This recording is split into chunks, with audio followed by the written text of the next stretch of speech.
Welcome back to another death-defying episode of the Show. We are two geeks to talk about everything. I'm Aaron, and I'm joined, as always, by my cousin Landon. Say hi. Hi. Wait. Good day. How we doing? I'm great. I just saw a really cool movie. Oh, really? What'd you say? Something we're going to talk about. Oh, you saw Mission Impossible. Got it. Yeah, that's right. I was saying, okay. Today we are diving into the heart-pounding world of espionage and the jaw-dropping stunts. Drop it. You would drop it. Jaw-leaning stunts as we dissect and the latest installment of the Mission Impossible franchise, Dead Reckoning Part 1, which implies that there's going to be a Part 2. So hold on to your seats, buckle up, because this episode is filled with action-packed discussions, intriguing plot twists, and yes, a few spoilers. Well, a lot of spoilers along the way. So if you haven't seen the movie yet and you want to preserve the thrill of discovery, hit pause, rush to the theater. Join us after you've witnessed the heart-stopping adventure firsthand. For the rest of you intrepid souls who have already embarked on this thrilling journey, get ready for an electrifying ride as we break down every pulse-pounding moment of the film. Let's dive in, shall we? Or let's drive our motorcycles off of a giant cliff and then dive in. Yeah. How's that? Yeah. More accurate. Okay, There's overall thoughts. There's a lot of options. Well, I absolutely loved it. I loved it. I loved the movie. It was good. There were so many, it gave me a lot of things. First of all, there was a lot of new, but there was also a lot of throwbacks and callbacks to the first movie. And it was fun to watch that. And things as subtle as Max's, from the first movie, the Arms Dealer Max, her daughter having daughter, I don't even know what daughter. Her daughter doing the same nose crinkle to the point that it was even planned. I mean, it was so accurate. You had of course train sequences, you had just references, Kittredge being back. I mean, there's just a definite attempt to make you remember the first one. Right. So I love that. And I also love the plot and the just the development, the surprises, the AI aspect. I mean, there's so much that I enjoyed about this movie. It didn't feel. Let me say it this way. As I've been watching the Mission Impossible movies, each one has felt like, oh, another Mission Impossible movie. And even though I loved Fallout and enjoyed Henry Cavill, and I thought the fight sequences were great, and it was a cool. You mean where he reloaded his arms? Oh my gosh. And that bathroom scene, that was a crazy, and he's like, yeah. He reloaded his arm. Yeah, but each one of those was, it was another Mission Impossible. This did not feel like that. This felt new, original. It was great. What about you? I get what you're saying as far as it felt like it wasn't just another Mission Impossible movie. This time it feels like they're wrapping it up. Mm-hmm, mm-hmm. Like this is building up to the end of Ethan Hunt's career. Yeah. I'm not, I think that's a good thing because, we talked about it last time. Like these franchises keep going and going and going. This at some point it's got to stop. Yeah, it's like every time they begin filming a new Mission Impossible movie, I'm just waiting for the news to break that Tom Cruise sadly lost his life performing some death-defying stunt because he insisted on doing it himself instead of letting a stuntman do it. He is thankfully that has now. not happened. But yeah, I mean, everything you see him do on screen, he does it at risk of life and limb. Which is it's crazy to me. Dude's 60 years old. It allows for some pretty incredible non-CGI shots, though. Oh, absolutely. As someone who enjoys authentic filmmaking, I can certainly appreciate his devotion to I'm gonna say it, the craft. Not just acting his part, but you know, fully investing in every single thing that his character has to do throughout the story. You know, I can't help but admire him in that sense. You know, I personally, you know, I know. take him or leave him, but as an actor, Tom Cruise is just fantastic. There's And there is a bit of a disclaimer we feel we have to do because he's, I guess some would consider to be crazy personally. But then again, you know, there's just no doubt, especially with Maverick in this. I mean, it's just all the more validating about his skill of acting. no, yeah, yeah. I mean, and he's not perfect. I mean, in any sense. I mean, he's had his share of flops as well. I mean, Right. look at the Mummy, and it's not as if everything is perfection for every movie he makes. But gosh, yeah, this Mission Impossible, I did like you. I really enjoyed the throwbacks, and you know, oh shoot, what's her name? Is it Alana, who was Max's daughter? Yeah, yeah, Um, yeah, yeah. yeah, she, you know, she was in Fallout, right? You remember? Yes. So that's where we first saw her, and I loved that they linked her back to Max in Me that. too.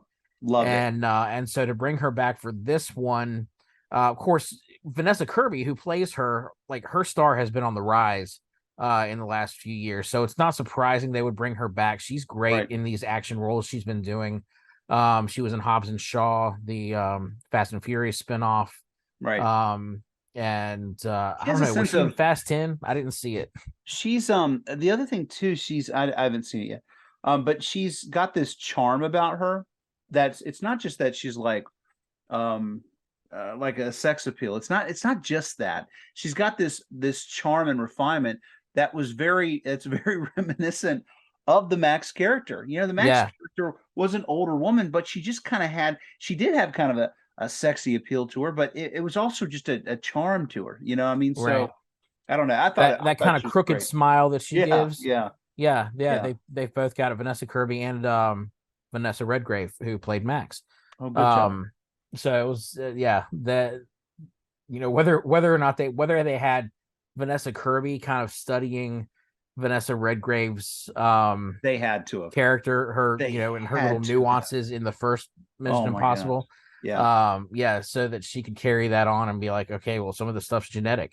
Yeah, I But actually yeah, thought it's that great. she carried it on or she had more um detailed nuances than she did in Fallout.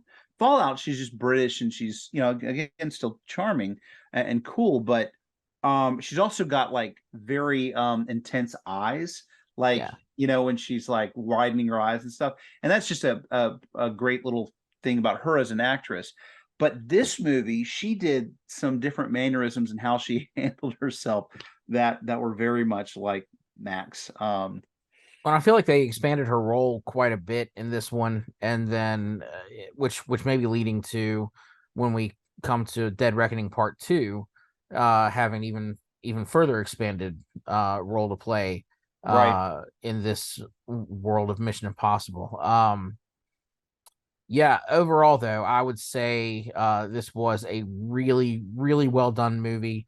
So many, you know, you look back at the entire franchise and uh like I feel like you can split the franchise up into Yeah. like you've got the first three of them that are like a trilogy of that aren't really don't really feel connected.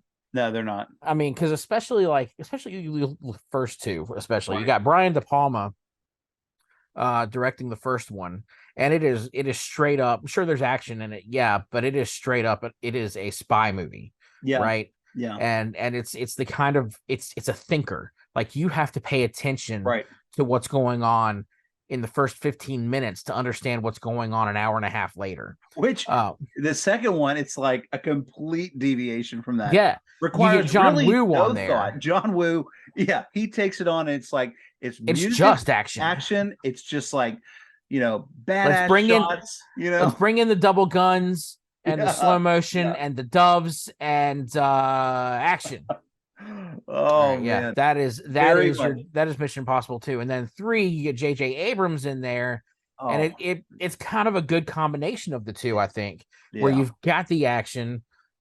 Sure, you have to put up with a lot of lens flares, but whatever.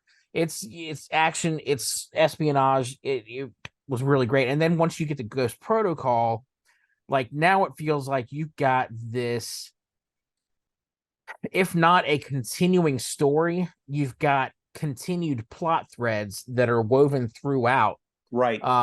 And it's not just a shared experience between Ethan and Luther. Right. It's like this whole thing. You actually have a team that he's working with, that he's become close with, Right. and so it makes sense when he's willing to uh sacrifice the greater good for Right. someone he cares about. Did you notice that in this movie, and all the other movies, there seems to be a moment of where the audience has been tricked a little bit, and like even the first one, where John Voight's sitting, it's really Ethan Hunt, but he's sitting there, and you didn't necessarily, I mean, you could figure it out, right? I mean, you knew what was coming, but Yeah, it's almost like there was this, oh, there he is, yeah, yeah, and we had, you can't really count the opening scene of this movie that way, because you kind of said it's either someone who's coming in there to kill them all, or it's Ethan. It's one of the two. But yeah, there wasn't as much of that in this movie. You're along the way. You are in the dark about the AI, the what do they call it? the entity. The entity. You're in the dark with as the entity just as much as the rest of them are. Yeah, Um, and how ominous. I I think what was really cool about this movie is we've been spending the last few movies dealing with some arch nemesis, some Lex Luthor, or somebody like that that's just like in the know and trying to. But now you're getting into an unknown territory of anticipation, of calculated algorithms anticipating moves, and in a way that's really timely for what we're seeing, especially with yeah, the chat GPT or whatever that is, and all the AI stuff. And I mean, this is a timely movie where we really are a little concerned about this thing, and they played on that so well. yeah. This was definitely uh I mean, they're striking while the iron is hot as far Yeah. as AI being a huge talking point these days, and will only continue to be so as they continue to develop artificial intelligence. And I, for one, welcome our robot overlords. Yes, we want to say a positive note to the entity and just say we're good. Uh, If we can just, I mean, I know people look at the movie Wall-E and all the humans are on the spacecraft and they're, obese and laying and can't reach their drinks. But I'm actually looking forward to that. it's going to be So very relaxing. I think so, you know.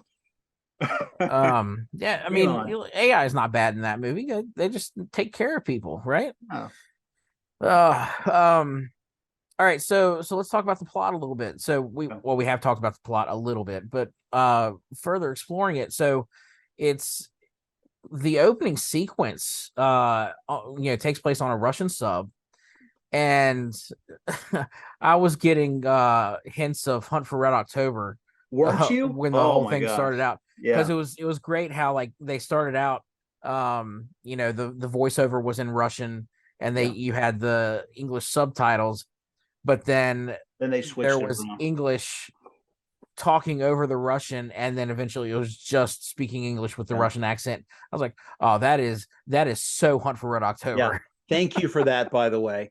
I mean, although I, could have read the whole time, I'm just like, yeah, let's just not do that. Right.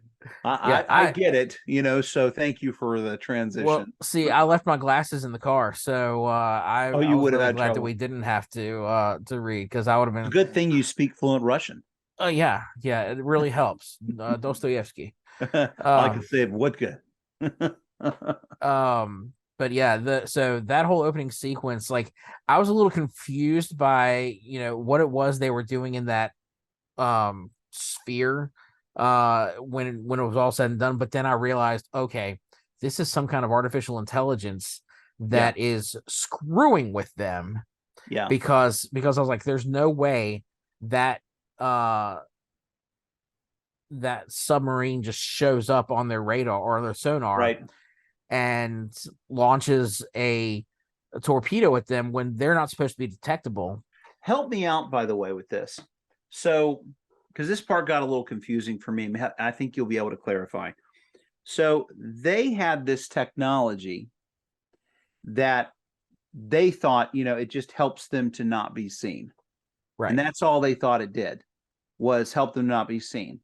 But it turns out that it's more than they knew it was, because then it starts taking over their system. And that's what makes it look like there's another sub there. They launch against it. They think something's coming at them. And then it turns around and comes back to them. So Right. here's the part that I'm trying to understand. When Carrie Elwes is talking about to Gabriel later on in the train, about which Carrie Elwes always great to see. Always, anytime. Even as a bad guy. Even as a bad guy, anything at all. Even loved him in Stranger Things 4. All right, so when he's talking to Gabriel and sharing about them getting that, why did they have it? Like, was it a US thing that was made? And then Carrie Elwes shared it to them? Okay, so that's how I understood it to be, was that this was something that was developed in the US by the intelligence, probably not the CIA, but someone within the intelligence field in the US, and then it was smuggled into Russia, probably by a double agent who, working for America, but the Russians thought that to make the Russians think that they had gotten the technology. Right. And I see. Okay, and gotcha. so this was, from what I understood, right, this was a planned, almost like it was a field test for the entity, for this artificial intelligence, to see how it would respond in a real world environment, and it wound up destroying the sub that it was on.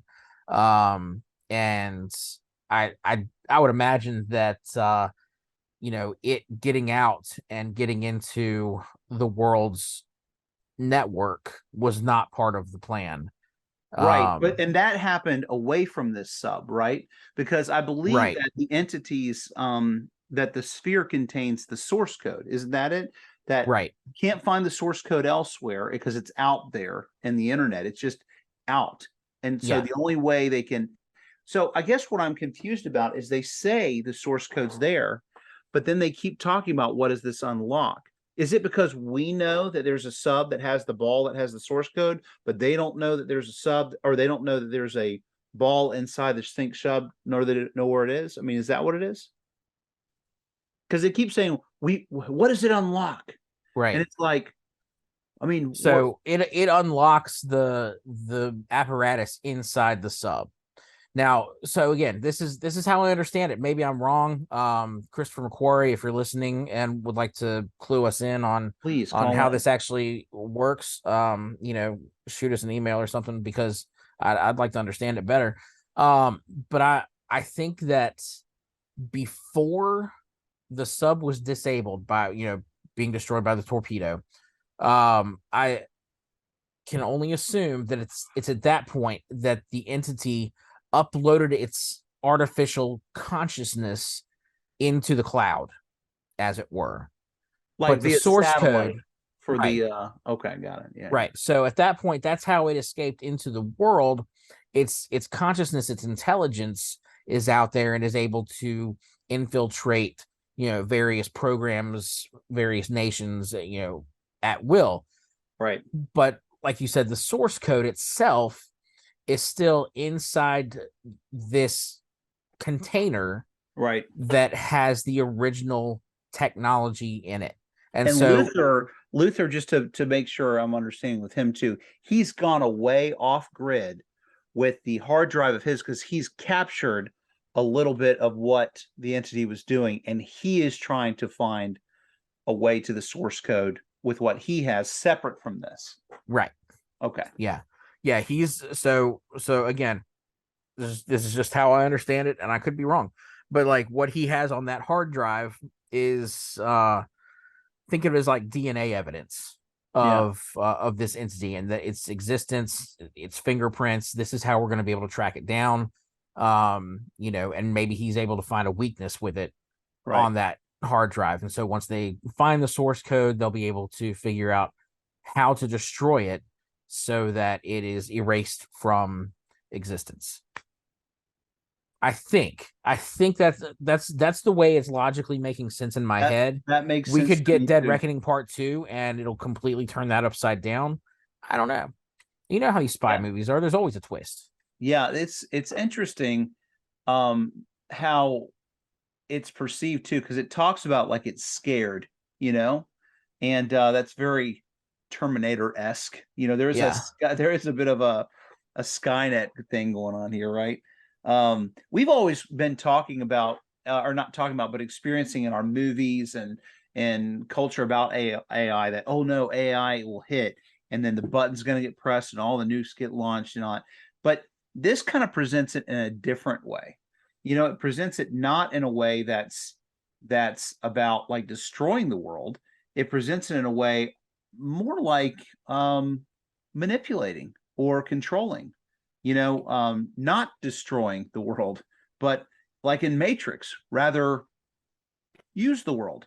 You know, it's a very Well, when interesting when concept. we say the world, you mean humanity? Humanity is what I mean, right? Yeah. I don't know. Some of what Kittredge was talking about, he was, when he was saying that there's no more I can't remember how he worded it, but it's not about like the next world war being fought uh in a certain way anymore. It's gonna be fighting over the last The of our last resources, the resources, last right? clean air, the last clean water, the last Right. food on the planet. That's what it's gonna come down to.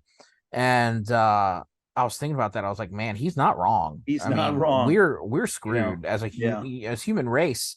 Uh, we're so busy uh bickering over every little thing that we're ignoring the big stuff with all of our issues and oh gosh and just overpopulating the globe and I don't Hey, know. I'm a breeder. Hold on. I bred. Don't hate the breeders. Look, I just don't because I'm said childless. it. Hey, but you know what? I'm looking at it too, and I'm thinking to myself, Gene Roddenberry, I think we need to have those little things that make food. The little, we need some of The those. What are replicator. replicators? We need replicators. Yeah, You know what they use to make food in a replicator, right? human waste. That's exactly right. So you think about that next time you're ordering your Ractigino. Did they ever have Uh like an episode on Lower Decks that talks about the replicator? yeah, Oh, really? I haven't seen yeah. it. Yeah. That's how I knew it was human That waste was because they made a big deal about it one I time. just knew we were gonna go there. All right. Yeah. It was gross. Yeah, so Mission Impossible, great movie. Oh, it's Keep so them great, man. keep them coming. Keep them Keep 'em- coming. All yeah. right, so we've spoiled the plot enough, right? The artificial intelligence, it's out there. It's not doing anything yet. It's just letting us know that it's there and Yeah. can do things to us. It's like, look, At this I just point, want you to know I'm here. at Okay. this point, we don't even know if the actors were present in this movie. It could have all been artificially made. I It mean, could have been.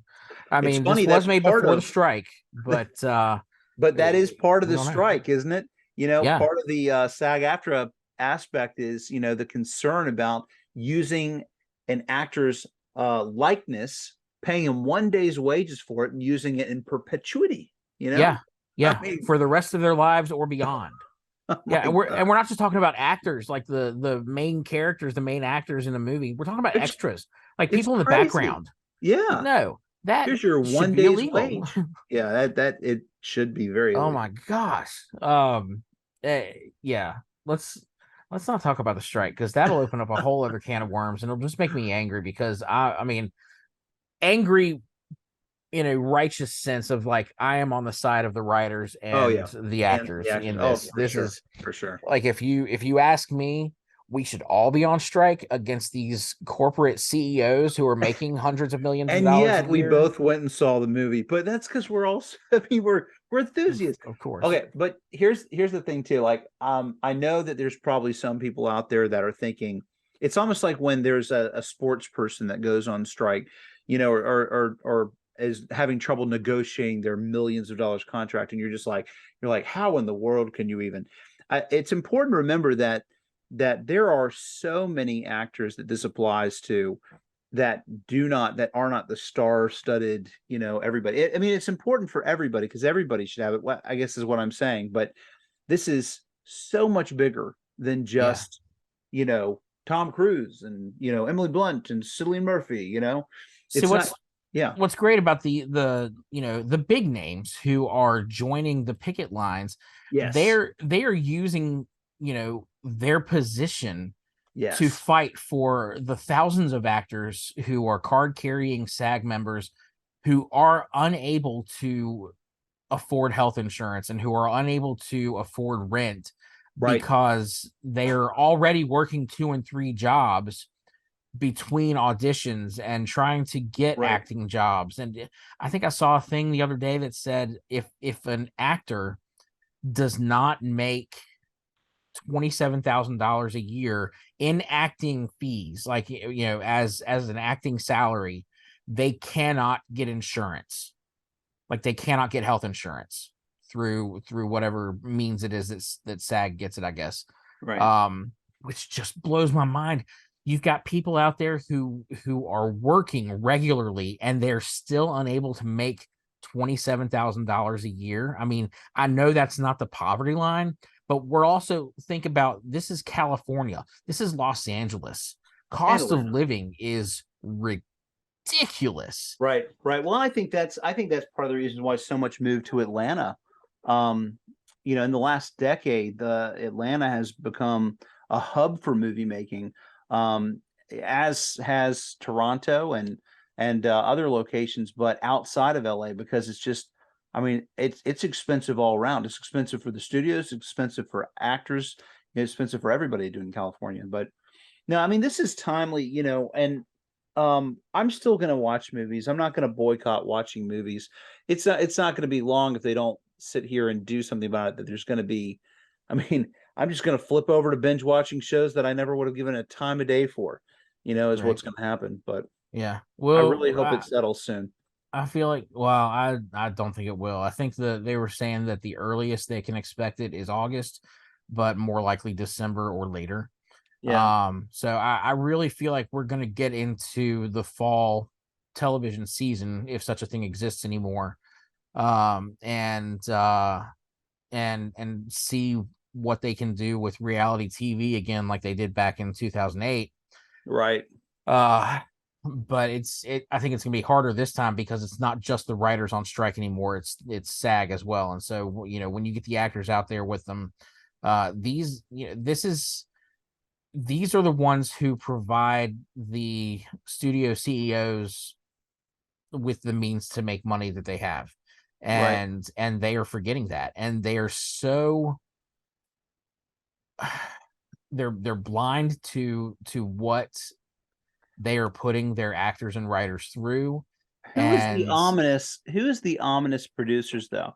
Because what I wanted to ask is like, and I was hoping you might know, is there, I mean, if they have this agreement, are they having it? Can certain studios, can certain production companies, like say, I'm on board, I'm with you, whatever you want. You know what I mean? And they say they can sign it, and then people can just work with that studio, or is it like an all or nothing kind of a thing? I guess that's what I have trouble understanding because it's like the producers, but there's certainly there are producers out there that are going, I think they're right. You know what I mean? Surely. I'm sure that there are some, but okay, so the way that the AMPTP works, that's the Alliance for Motion Picture and Television Producers. They are the ones who basically they are hired to represent the interests of all the studios, all the streaming services, so that each of these individual studios and streaming services don't have to come to the table to negotiate with Oh, I see. the guild. So they have a representative body Right. that comes to the table to meet with, the SAG-AFTRA, which is the representing body of all of them. And Right. that's where these guys meet, and these guys can't agree, and everybody else has to, because they're participants, has to let them talk. Is that it? Right. Yes. Oh, Yes. okay.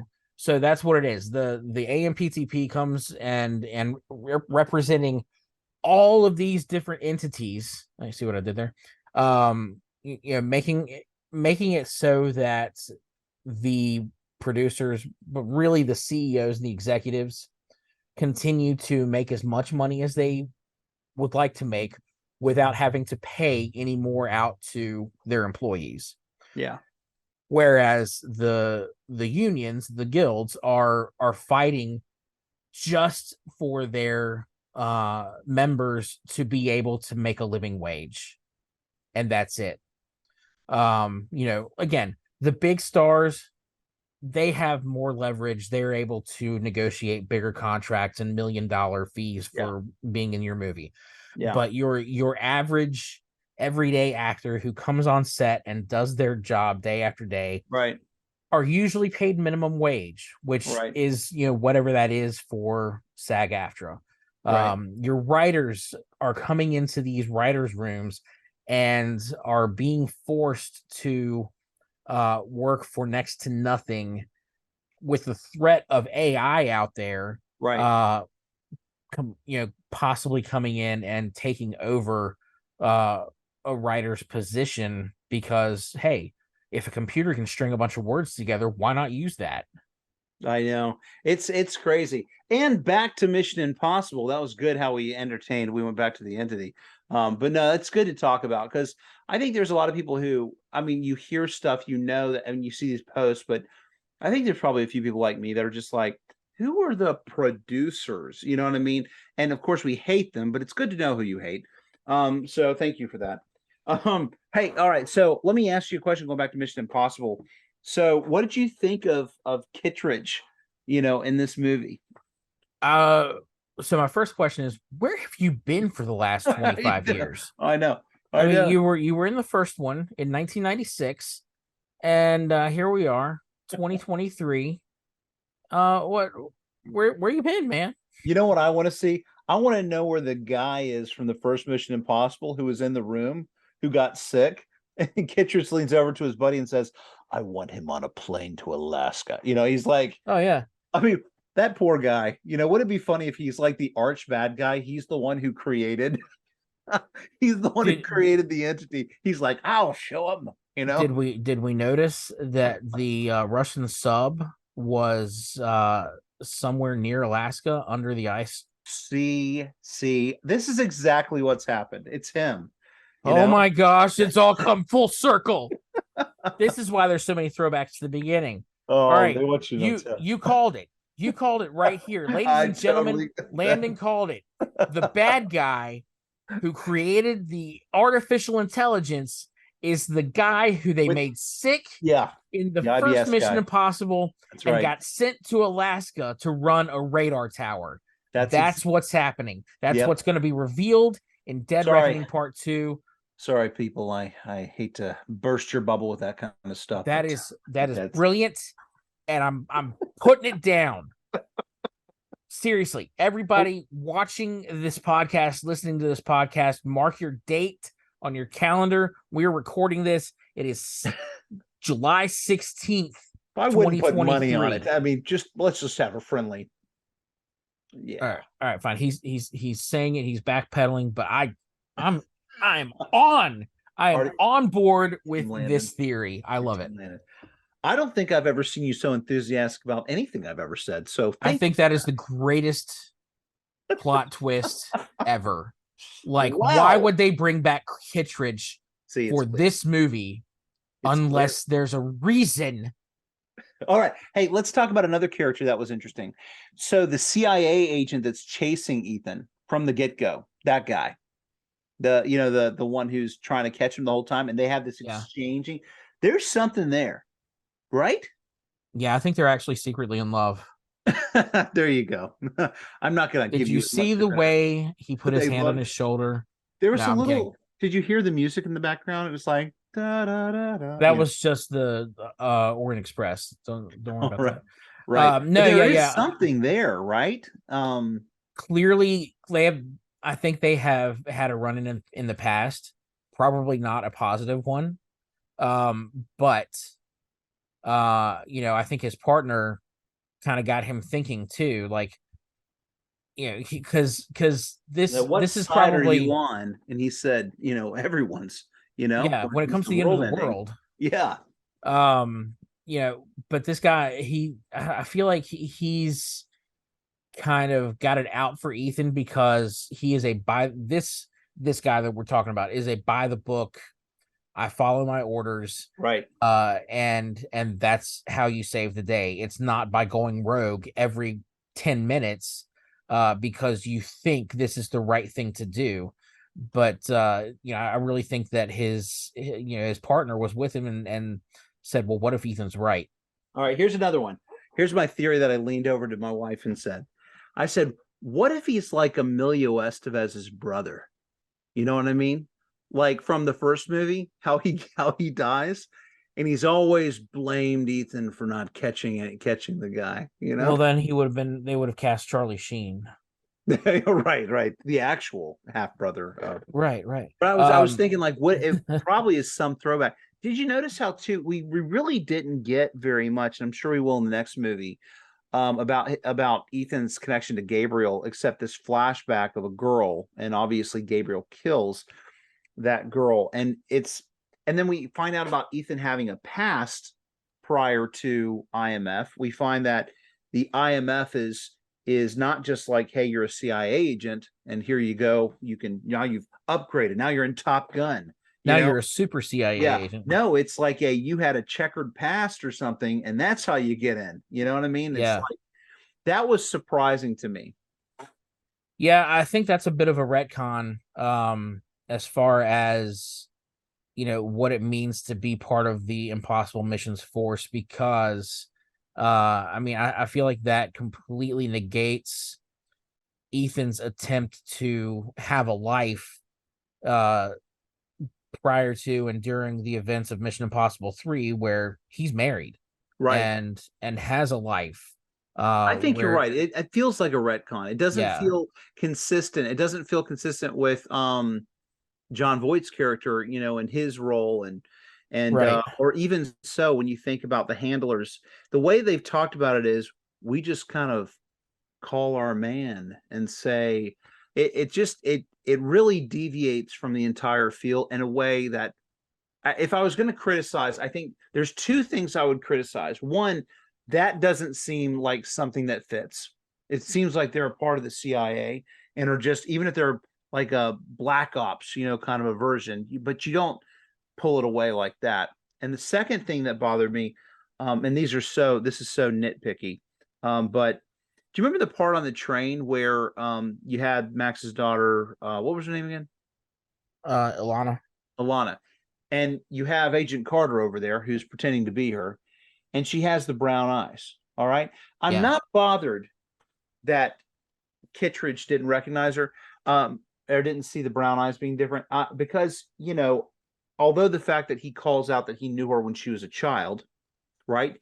And you can't like forget the striking blue eyes of this woman, but it's her right hand man. Yeah, her Why? bodyguard. Why He would didn't have he noticed it in a recognize? Yeah, heartbeat. Listen, yeah, men, I can tell you, as a husband of 20 years, I can tell you, you miss stuff. You miss hair changes and you miss things and nails being done.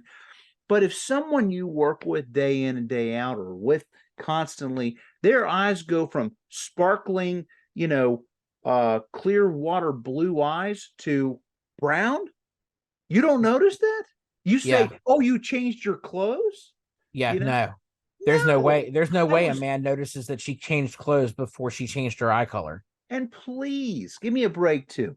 Like, we knew it was her. You didn't have to give us the brown eyes so we'd remember, you Right. know? You certainly didn't do that kind of crap in the other movies. You You know what went far enough to give her the voice I mean? chip on her Badge, throat and made right? sure that we saw that, so that she had to take that off.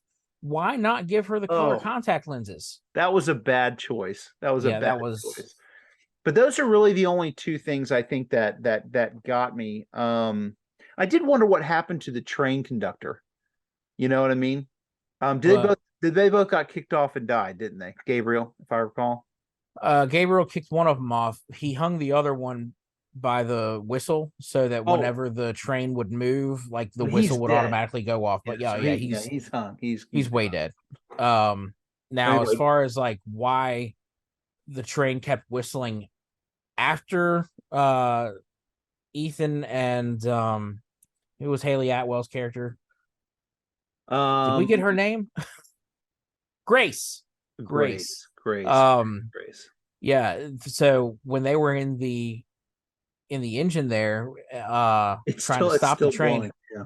I was like, did they take Wait a him off of there? Because you second. didn't see him hanging there anymore. Now you're like, wait a But the second. whistle was still going off. I was like, well, that doesn't make any sense. His body wasn't anywhere either, so it's just like I think they just chucked him over. They're just like, Yeah, that's just one of those things they forgot. all Continuity right. error. Um, Um, I it's, really, I'm well, gonna say this as a red-blooded American male. I might be in love with Haley Atwell. what an amazing job. She's great. And you know, the other side too is after watching her in of course the Marvel movies and from the first Avenger to Agent Carter to Doctor Endgame. Strange and Endgame and seeing her, I really feel like she's been a bit of an unsung hero in comparison to other people. And seeing her here, it's almost like, good, good. Yeah, she got Now you're second front and billing after center. Tom Cruise. Yeah. So I kind of hope this is the next thing that causes her star to kind of launch. Yeah, Because I think I, she's great. yeah, I do too. I do too. Were you surprised to see Rebecca Ferguson die? No, actually, I wasn't. Yeah. Um, Well, they did a lot of foreshadowing, right? You yeah, had, of course, at the beginning when you thought she was dead, at that beginning with the sniper thing, but then you had, they had that time when they were together, that endearing moment, and then being in Venice, and it's just like, yeah, yeah, she gone, you know. yeah. Yeah, I was not surprised.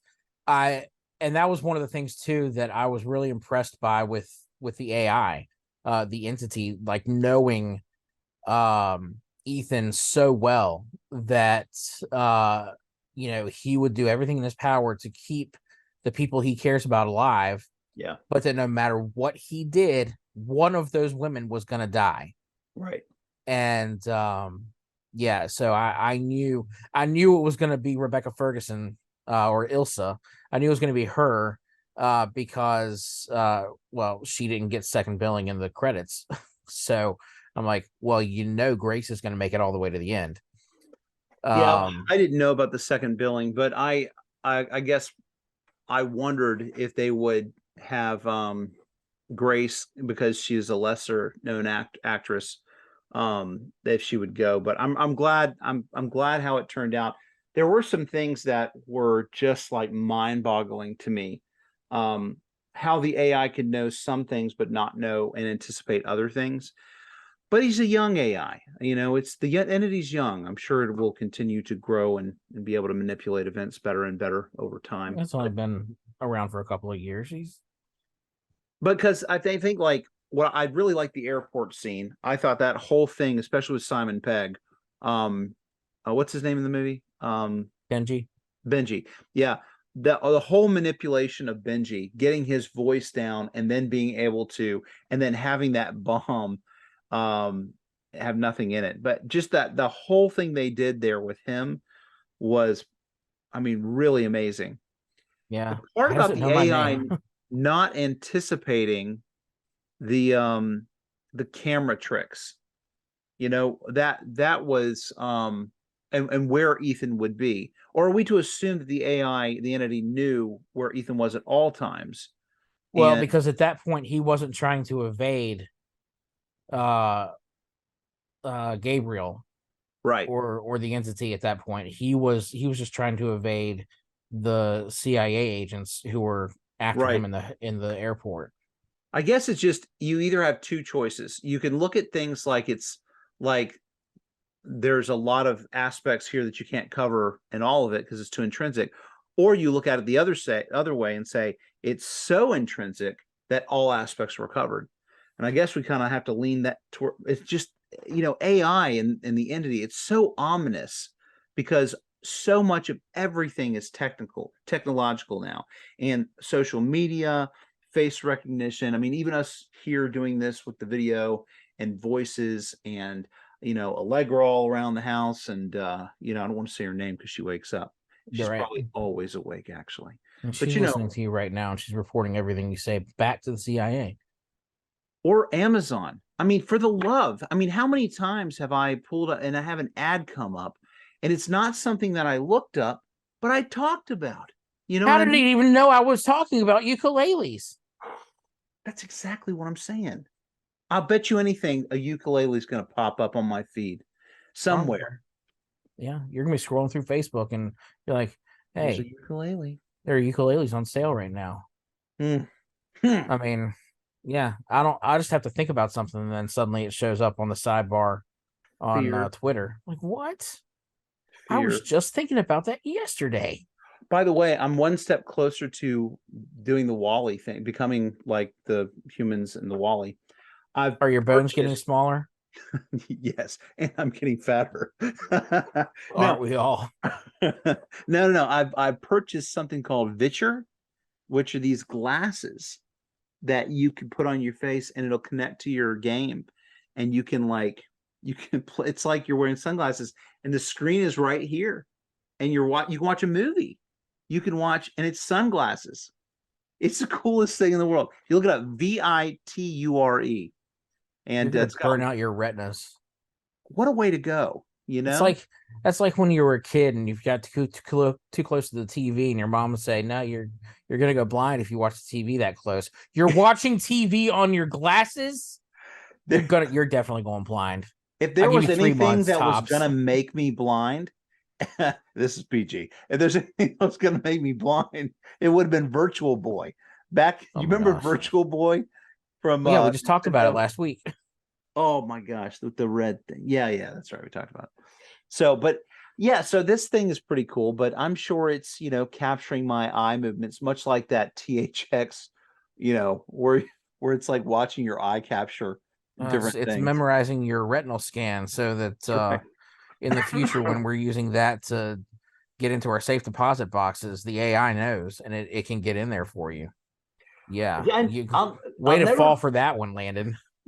whatever. What a way to go. Um, Sucker. I'll never get tired of the mask on the face thing. The what I Oh loved yeah, about this movie you though. thought you were talking to Aaron this whole time, but really, I oh loved wait, how that's the, really my the the face. CIA guy goes and he's pulling on people's faces. Yeah, That was really fun. yeah, he did it twice. Yeah, he did it twice on Kindred's face too.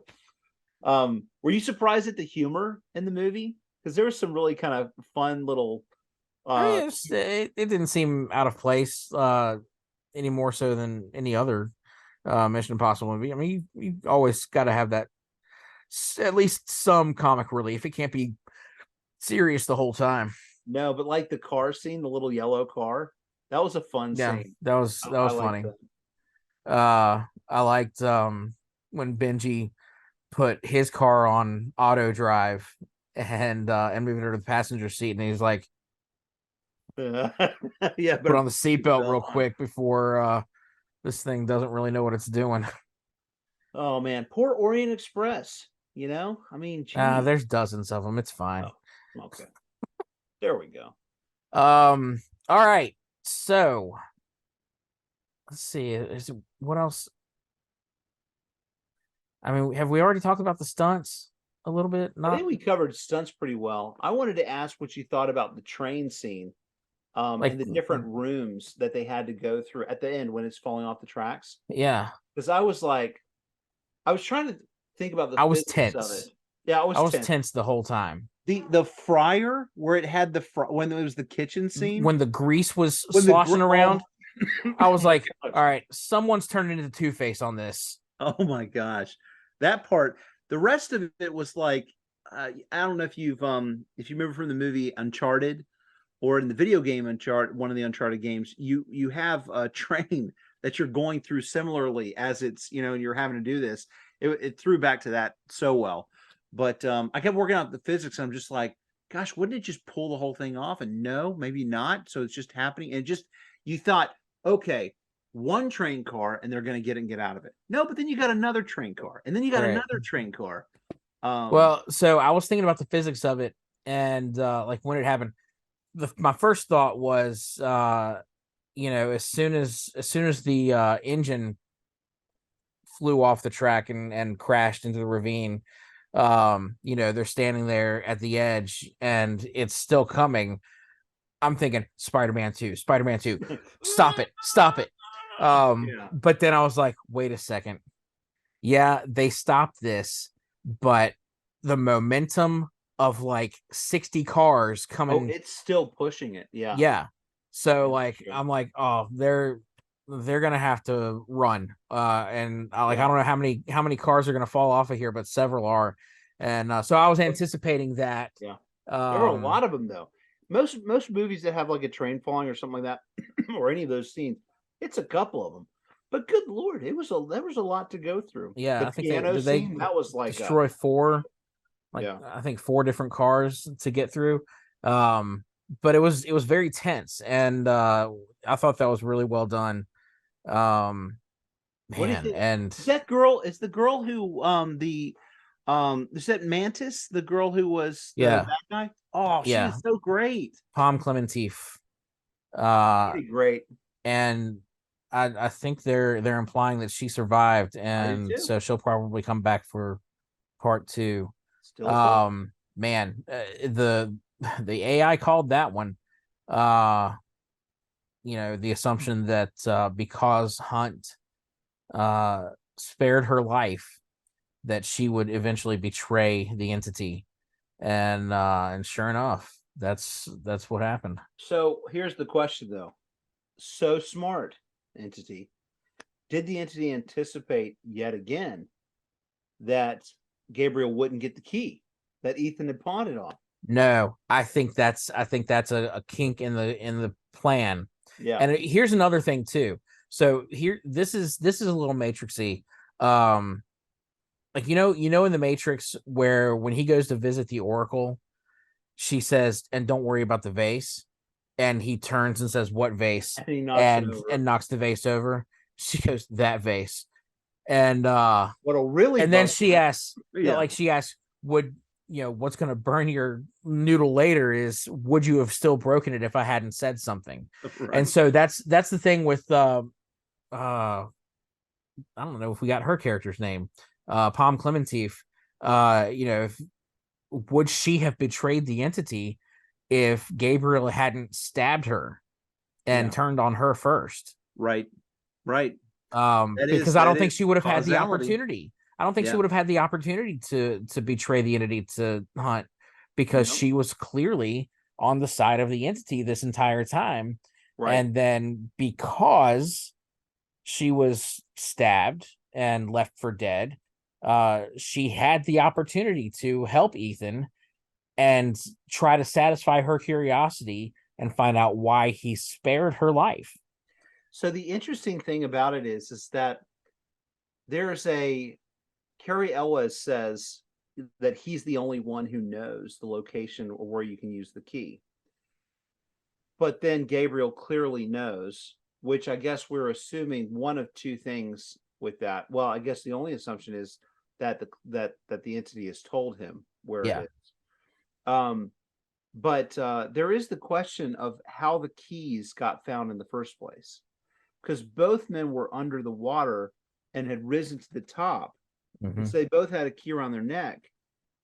Did whoever got the key didn't just go down, or we to like how did that happen? That the keys got separated, that one was found, and then nobody went down to the sub. I mean, I what are we think the supposed to do? assumption there is that the separate keys were found separately, because I don't think they found like all of the bodies all at once. They mentioned that they wound up being frozen in the ice pack until the ice thawed in the spring.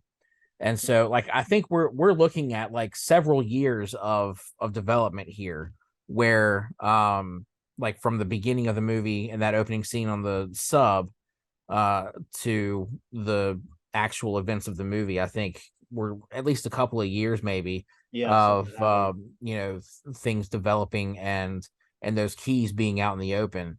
So I don't think that they would have assumed that the the sub being on the ocean floor at that or close to that area where they found all the bodies would What necessarily be here, the here's what I'm thinking of. location for the I'm lock thinking of the about the keys. movie The Abyss. All right.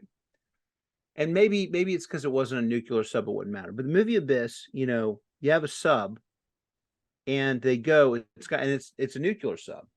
And so they have a mission to go after to try to go get the nuclear warhead off of the sub that's sunk. So I guess what I'm wondering is like if it's not a nuclear sub, then maybe they just leave subs with regular missile warheads down in the water and you just let it be. You're just like, there you go. But if it had something valuable on it, and Russia would have known about that technology, which is still, I mean, that's pretty important technology to have and the invisibility cloak thing, even if it's not the full AI, they didn't know that. Still, it would have been something to recover, right? Right. So I guess that maybe I'm overthinking things, but it's just I just have trouble understanding how the keys got separated from that place right there, and now we're going full circle where the keys are out in the wind. And maybe the entity's goal was to have that thing sink there, transmit itself up, and nobody would ever find it again. But then by chance, people found the keys, and now the AI had to send this whole mission about in the effort of Mm-hmm. employing Gabriel because he knew he needed Gabriel because To in get the under Ethan's pinch, skin. Ethan would kill him as an alternative, or he would succeed and get the keys and safeguard his future. So, I mean, geez, it's a mind-boggling thing. There's a lot of complexity to it. And So, I thought that Isai Morales did a great job as Gabriel. oh my Um, gosh, yeah, this is a guy who I mostly Chile. remember as Richie Valens' older brother in La Bamba. Uh, He's a you great know, actor. back in the day. Oh my gosh, he's so good. And he's such a great bad guy. I really got to know him from Titans when he played Slade Wilson. And he's good in that. But I feel like I saw him in something else before that. Not La Bamba. You try to think where I saw him Well, if from. you haven't seen him in La Bamba, you need to see it again. He was on Jericho. Remember that TV show years ago? Jericho. Yes. Uh, he was on there, I think. And did a really great job too. He really is. He's a good actor.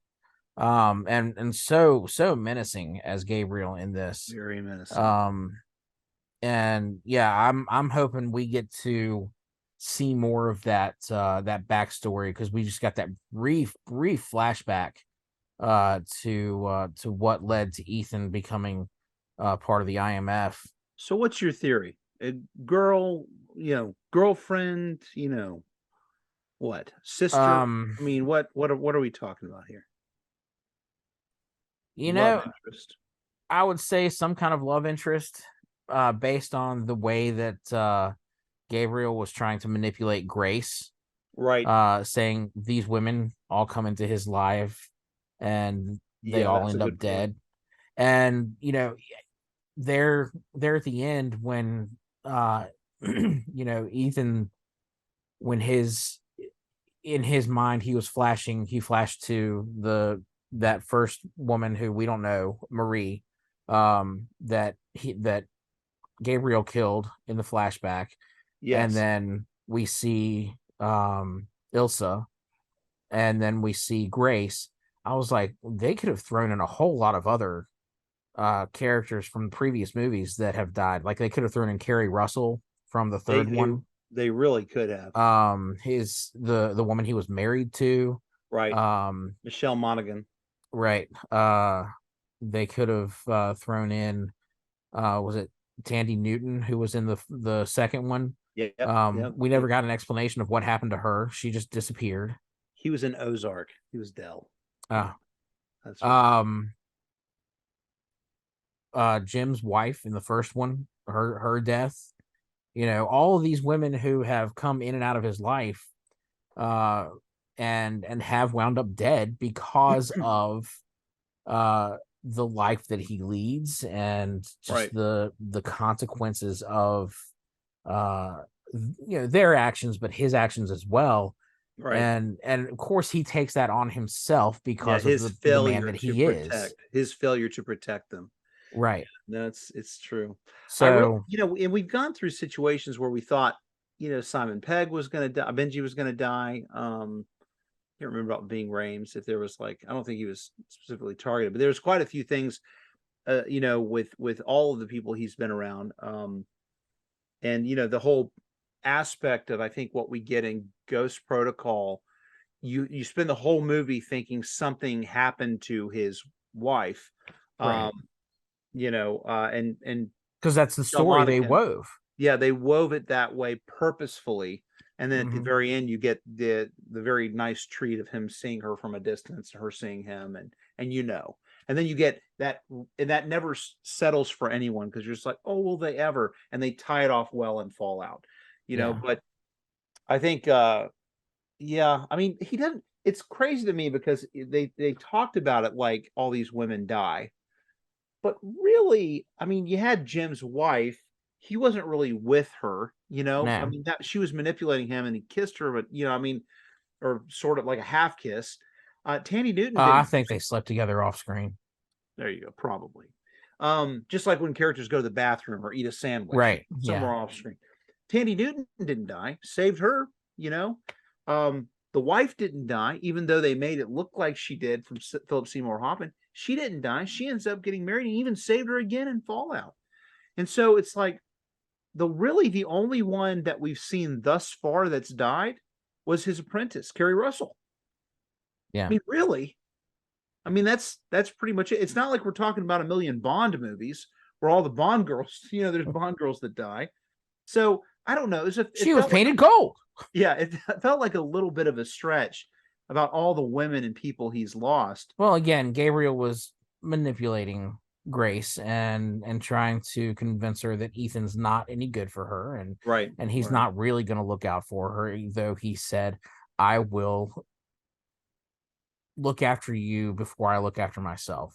right. Basically, I know that's not the line, I'm paraphrasing, but basically saying I will put your life before mine. Yeah. And I mean that's a big deal, and he means Hmm. it. He It but was he good nonetheless. I'm sure he blames himself for any of those deaths that have come uh anywhere in his presence or because of a mission that he was on. Right. I'm sure he feels that failure every time. I'd still be throwing back to the first movie. His entire team was killed. That's far more. I mean, geez, that's a lot of deaths. Yeah, All at the beginning of the movie. I mean, crazy. and they blamed him for it. Yeah. Did you notice the exchange between him and Kittredge about the Yeah, set? I understand you're very upset. I And did, and this time he didn't say, you've but never seen me seemed very very upset. upset. Well, yeah, you have. You saw him upset 25 years ago, and now, yeah, why would I be upset? Red light, green light. Uh, Oh man. man, I want to watch the first one now. Oh, we're gonna have the kids watch it. So yeah, we're gonna go through all Do of the them. whole marathon. I am. We're finishing Maverick right now, and then we're gonna hit it up. Maverick, the car plane movie. No, it'll be the other Tom Cruise movie. Though it Uh, would be fun to watch Maverick with Mel Gibson. I love that movie. That was a that was a fun good movie. movie. I liked it. All right. So, are you ready for some trivia? Are you gonna make it up as you go this time, or did you I'm not. actually? I actually Okay, have all right. 5 questions Apologies. ready to go. This is about the entire Mission Impossible franchise, so I'm pulling from everywhere. Not the TV show though, right? I can Not the TV show. thank you. No, this is not. This is just the film franchise. All right. All right. Number one. In which Mission Impossible film does Ethan Hunt famously dangle from the ceiling in the CIA's secure vault? I'm giving the audience a pause. It's the first one. That is the first one, 1996 Mission Impossible. Number 2, who directed the fourth film in the franchise, Ghost Protocol, in 2011? Hint, it was this director's first live action feature. Really? If you need another hint, I can give you at least one of the animated films that he has directed, because it's the only one I can think of, but I know there are several. I don't know that that'll help me. I'm not an animated film director, Actually, I can think of two. All right, name one of the films. He did The Incredibles, and he did The Iron Giant. I'm gonna know the name, aren't I? You might. Brad Bird. I don't know the name. Okay. But for anyone who did know that, good job for you. Well done. Number 3, what dangerous virus does Ethan Hunt need to retrieve to prevent global catastrophe in Mission Impossible 2? Chimera. Chimera. Very good. Can I get a bonus question by telling you what its cure was? Go ahead. Or a bonus point. Bellerophon. Yes. Chimera. All right, number 4. What Oscar-winning actor played villain Owen Davian in Mission Impossible 3? Philip Seymour, the late, great Philip Seymour Hoffman, who I will always think of from Twister, actually. Always. Always. Oscar winner Philip Seymour Hoffman, that crazy guy from Twister. You remember what movie was he saying where he said he sharted? Oh, that was Along Came Polly. Oh, that's right. He's like, you are Dude, absolutely. We have to go right now. Why? I just sharted. You what? I had to fart and a little bit came out. That's the most disgusting thing I've ever heard. That may be so, but we still need to leave. Oh man. My favorite scene in that is when he takes over at the insurance thing at the end. He's trying to argue giving the wealthy guy the insurance policy, and he says, and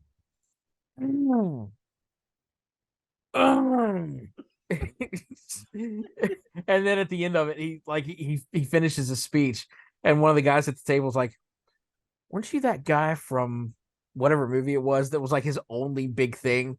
He's like, "Yes, I am." That's so funny. Oh man, he was such a good bad guy in Mission Impossible 3, by the way. He was awesome. Like, I'm not sure which villain I like more, him or the guy from Rogue Nation. Yeah, he's a good bad guy. I mean, and definitely a change in his appearance and all that. He's pretty versatile, Yeah. Anyway. All right, final question, number 5.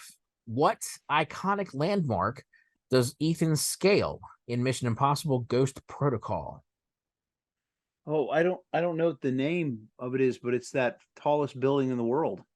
It is. It's the Burj Khalifa in Dubai. Burj Khalifa, Dubai. Yeah. It's the DJ Khaled.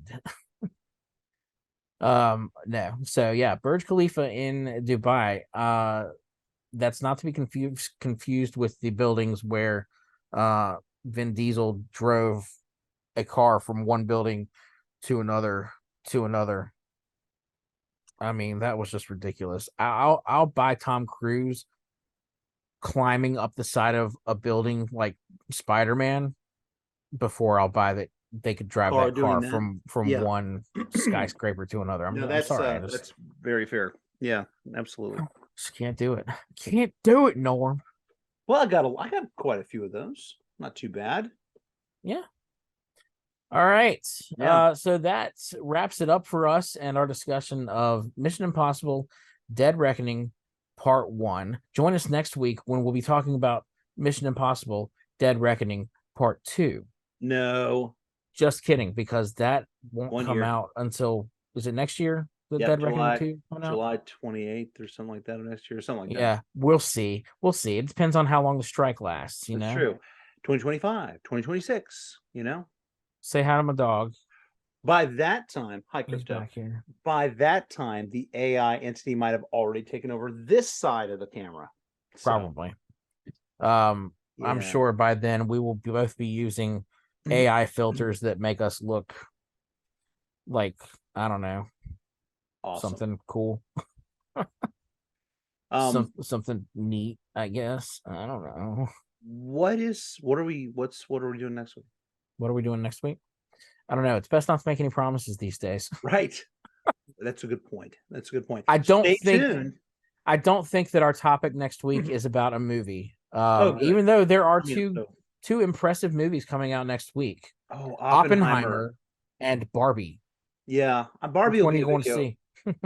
Barbie, I'll watch on the video, or not. I don't know. I mean, it looks funny, and of Yeah. course it's got Will Ferrell in it, so I probably will see it just to see Will Ferrell. But Since I've got Oppenheimer, Regal Unlimited, I feel like I should go see both.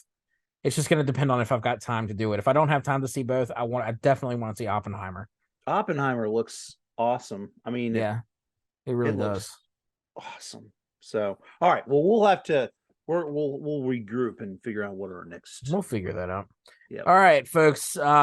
Thanks for listening. Thanks for watching. If you're on YouTube, if you're listening, thanks for being on the Spotify or the Apple podcast or wherever it is you listen to fine podcasts. And be sure to tell your friends, hit that like button, subscribe, leave a comment, join the conversation. What did you think if you've seen Dead Reckoning Part 1? Let us know. Let us know what you think. Are you as in love with Haley Atwell as I am? If not, and you happen to know her, could you give her my number? That'd be great. Thanks. Otherwise, we just want you to have a great whatever it is, wherever you are. See ya.